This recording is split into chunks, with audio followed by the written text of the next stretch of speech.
ಶ್ರೀರಾಮ ಜಯರಾಮ ಜಯ ಜಯರಾಮ ನಿತ್ಯಭಕ್ತಿ ಕಾರ್ಯಕ್ರಮಕ್ಕೆ ಸುಸ್ವಾಗತವನ್ನು ಕೋರುತ್ತಾ ಅನೇಕ ನಾಣ್ಣುಡಿಗಳಿರ್ಬೋದು, ಗಾದೆಗಳಿರ್ಬೋದು, ಪ್ರತಿಯೊಂದು ಕೂಡ ಅದರ ಹಿಂದೆ ಒಂದು ತತ್ವಗಳಿರುತ್ತೆ, ಅದರ ಹಿಂದೆ ಒಂದು ವಿಶೇಷತೆ ಇರುತ್ತೆ. ಅದನ್ನು ಅನುಸರಿಸ್ಕೊಂಡು ಹೋದಾಗ ನಮ್ಮ ಜೀವನ ಸುಖಮಯವಾಗಿರೋದ್ರ ಜೊತೆಗೆ ಮಾನಸಿಕ ಶಾಂತಿ ಇರ್ಬೋದು, ಅದೃಷ್ಟ ಇರ್ಬೋದು, ಭಗವಂತನ ಕೃಪೆ ಇರ್ಬೋದು, ಎಲ್ಲವೂ ಕೂಡ ಈ ನಾಣ್ಣುಡಿಗಳು ಹಾಗೆ ಗಾದೆಗಳು, ಒಗಟುಗಳು, ಇದರ ಮಧ್ಯೆ ಮತ್ತು ಹಿರಿಯರ ಒಂದು ಹಿತವಚನಗಳಿರ್ಬೋದು, ಇವೆಲ್ಲವೂ ಕೂಡ ಎಷ್ಟೋ ರೀತಿಯಲ್ಲಿ ಈ ಪ್ರಪಂಚದಲ್ಲಿ, ಅದರಲ್ಲೂ ಭಾರತ ದೇಶದಲ್ಲಿ ಬಹಳಷ್ಟು ವರ್ಕ್ ಆಗ್ತಾ ಇರುತ್ತೆ. ಅದರಲ್ಲೂ ಒಂದು ವಿಶೇಷ ಆಗಿರ್ತಕ್ಕಂಥದ್ದು, ನಾವು ಎಲ್ಲರೂ ಕೇಳಿರ್ತಕ್ಕಂಥದ್ದು, ಎಲ್ಲರಿಗೂ ಗೊತ್ತಿರ್ತಕ್ಕಂಥ ಒಂದು ವಿಶೇಷವಾದ ಒಂದು ನಾಣ್ಣುಡಿ ಅಥವಾ ಒಂದು ಶ್ಲೋಕ ಅಂತ ಹೇಳಿದ್ರೂ ತಪ್ಪಿಲ್ಲ. ಅದು ಯಾವುದು ಅಂದರೆ ಜನನಿ ಜನ್ಮಭೂಮಿಶ್ಚ ಸ್ವರ್ಗಾದಪಿ ಗರೀಯಸಿ. ಜನನಿ ಜನ್ಮಭೂಮಿಶ್ಚ ಸ್ವರ್ಗಾದಪಿ ಗರೀಯಸಿ. ಏನಿದು?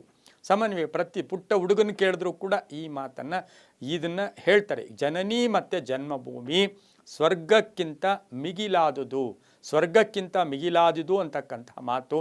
ಜನನಿ ನಮ್ಮನ್ನು ಹಡೆದಿರ್ತಕ್ಕಂಥ ತಾಯಿ, ನಮ್ಮನ್ನು ಹೊತ್ತು ತಿರುಗ್ತಾ ಇರ್ತಕ್ಕಂಥ ಈ ಭೂಮಿ, ಇವು ಸ್ವರ್ಗಕ್ಕಿಂತ, ಸ್ವರ್ಗ ಅಂತಕ್ಕಂಥದ್ದೇನು ಒಳ್ಳೆ ರಾಜಭೋಗಗಳು, ಐಷಾರಾಮಿ ಜೀವನ, ಐಷಾರಾಮಿ ಎಲ್ಲ ಭೋಗಗಳು ಸಿಗ್ತಕ್ಕಂಥ ಒಂದು ಪ್ರದೇಶ ಅದು ಸ್ವರ್ಗ. ಆ ಸ್ವರ್ಗಕ್ಕಿಂತ ಇನ್ನೂ ಮಿಗಿಲಾದದ್ದು ಅಂತಕ್ಕಂಥದ್ದನ್ನು ಕೇಳಿದ್ದೀವಿ. ನಾವೀಗ ಒಳ್ಳೆಯ ಉದ್ಯೋಗ ಪಡೆದು ವಿದೇಶದಲ್ಲಿದ್ದಾಗ ಭಾರತ ದೇಶಕ್ಕೆ ಬರ್ತಾ ಇದ್ದೀವಿ ಅಂದರೆ ಎಷ್ಟು ಸುಖ ಸಿಗುತ್ತೆ.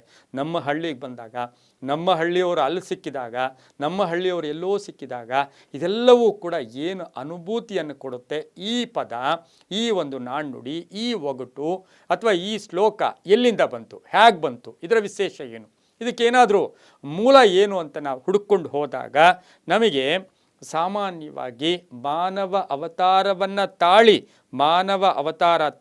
ಪರಿಪೂರ್ಣ ಮಾನವರಾಗಿ ಜೀವಿಸಿ ಭಗವಂತನ ಒಂದು ರೀತಿಯಾಗಿ ಕಾಣಿಸಿಕೊಂಡಂತಹ ಶ್ರೀರಾಮಚಂದ್ರ, ಧರ್ಮ ಅರ್ಥ ಕಾಮ ಮೋಕ್ಷಗಳಾಗಿರ್ತಕ್ಕಂಥ ಚತುರ್ವಿಧಗಳನ್ನು ಜಯಿಸಿರ್ತಕ್ಕಂತಹ ಒಂದು ವಿಶೇಷವಾದ ಭಗವತ್ ಸ್ವರೂಪಿಗಳಾಗಿರ್ತಕ್ಕಂಥ ಶ್ರೀರಾಮಚಂದ್ರ ನಿಮಗೂ ನನಗೂ ಎಲ್ಲರಿಗೂ ಗೊತ್ತಿರತಕ್ಕಂಥವರು.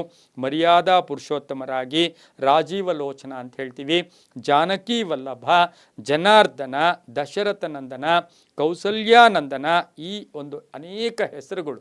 ಇವತ್ತು ನಾವು ಯಾವುದು ಉತ್ತಮವಾದ ಹೆಸರು ಎಲ್ಲವನ್ನೂ ಕೂಡ ಶ್ರೀರಾಮಚಂದ್ರಗೆ ನಾವು ಕೊಡಬಹುದಾಗಿದೆ. ಅಂತಹ ಶ್ರೀರಾಮಚಂದ್ರನು ರಾವಣನ ಸಂಹಾರ ಮಾಡಿದ ನಂತರ ಲಕ್ಷ್ಮಣ ಸಮೇತನಾಗಿ ರಾಮ ಲಕ್ಷ್ಮಣ ಎಲ್ಲರೂ ಶ್ರೀಲಂಕೆಯಲ್ಲಿ ಓಡಾಡ್ತಾ ಇರತಕ್ಕಂತಹ ಸಂದರ್ಭದಲ್ಲಿ, ಅಲ್ಲಿ ಓಡಾಡ್ತಾ ಇರ್ತಕ್ಕಂಥ ವಿಭೀಷಣ, ಲಕ್ಷ್ಮಣ ಎಲ್ಲರ ಜತೆಗೂಡಿ ಶ್ರೀಲಂಕೆಯಲ್ಲಿ ಆ ಲಂಕಾ ಪ್ರದೇಶದಲ್ಲಿ ಓಡಾಡ್ತಾ ಇರ್ತಕ್ಕಂಥ ಸಂದರ್ಭದಲ್ಲಿ ಅಲ್ಲಿನ ಐಶ್ವರ್ಯ, ಅಲ್ಲಿನ ಬಂಗಾರ, ಅಲ್ಲಿನ ವಜ್ರಗಳು, ಅಲ್ಲಿರ್ತಕ್ಕಂಥ ಎಲ್ಲವನ್ನ ಗಮನಿಸಿದಂಥ ಲಕ್ಷ್ಮಣ ಹೇಳ್ತಾನೆ, ಅಣ್ಣ ನಮಗೆ ಈ ಅಯೋಧ್ಯೆಗಿಂತ ಇದು ತುಂಬ ಚೆನ್ನಾಗಿದೆ ಅನಿಸ್ತಾ ಇದೆ ಅಣ್ಣ, ಇಲ್ಲಿ ಎಲ್ಲವೂ ಕೂಡ ಇದೆ ಅಲ್ಲಣ್ಣ ಅಂತ ಕೇಳಿದಾಗ ಆ ರಾಮರು ಹಸನ್ಮುಖಿಗಳಾಗಿ ಅವರೊಂದು ಮಾತು ಹೇಳ್ತಾರೆ, ಜನನಿ ಜನ್ಮಭೂಮಿಶ್ಚ ಸ್ವರ್ಗಾದಪಿ ಗರೀಯಸಿ. ಜನನಿ ಮತ್ತು ಜನ್ಮಭೂಮಿ ಸ್ವರ್ಗಕ್ಕಿಂತ ಮಿಗಿಲು. ಇದ್ಯಾವ ಸ್ವರ್ಗ ಇದು?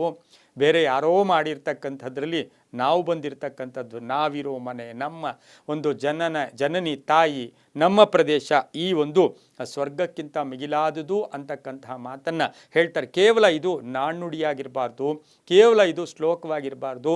ನಮ್ಮ ಜೀವನದಲ್ಲೂ ಕೂಡ ಇದನ್ನು ನಾವು ಅಳವಡಿಸ್ಕೊಂಡಾಗ ನಮ್ಮ ಜೀವನ ಸುಖಮಯವಾಗಿರ್ತಕ್ಕಂಥದ್ದು ಕೂಡ ಆಗಿರುತ್ತೆ. ಶ್ರೀರಾಮಚಂದ್ರನು ಆ ಮಾತು ಹೇಳಿದಂತಹ ಒಂದು ವಿಶೇಷ ಏನು, ನಾವು ಹುಟ್ಟಿರ್ತಕ್ಕಂಥ ಊರು, ನೀನೇನೇ ಐಶ್ವರ್ಯ, ಏನೇ ಸಂಪಾದನೆ ಮಾಡಿದ್ರು ನೀನು ಹುಟ್ಟಿದ ಊರು, ನಿನ್ನನ್ನು ಹಡೆದಂಥ ತಾಯಿ, ನೀವು ಬೆಳೆದಂಥ ಪರಿಸರ, ನೀವು ಬೆಳೆದಂಥ ದೇಶಕ್ಕೆ ಅದು ಕೂಡ ಸ್ವರ್ಗಕ್ಕಂತ ಮಿಗಿಲಾದದ್ದು ಅಂತ ಹೇಳ್ತಾ, ಎಲ್ಲವೂ ಕೂಡ ಆಚರಣೆ ನಂಬಿಕೆಯ ಆಧಾರದಲ್ಲಿಯೇ ಇರುತ್ತೆ ಅಂತ ಹೇಳ್ತಾ, ಸರ್ವೇ ಜನ ಸುಖಿನೋ ಭವಂತು, ಸಮಸ್ತ ಸನ್ಮಂಗಳಾನಿ ಭವಂತು.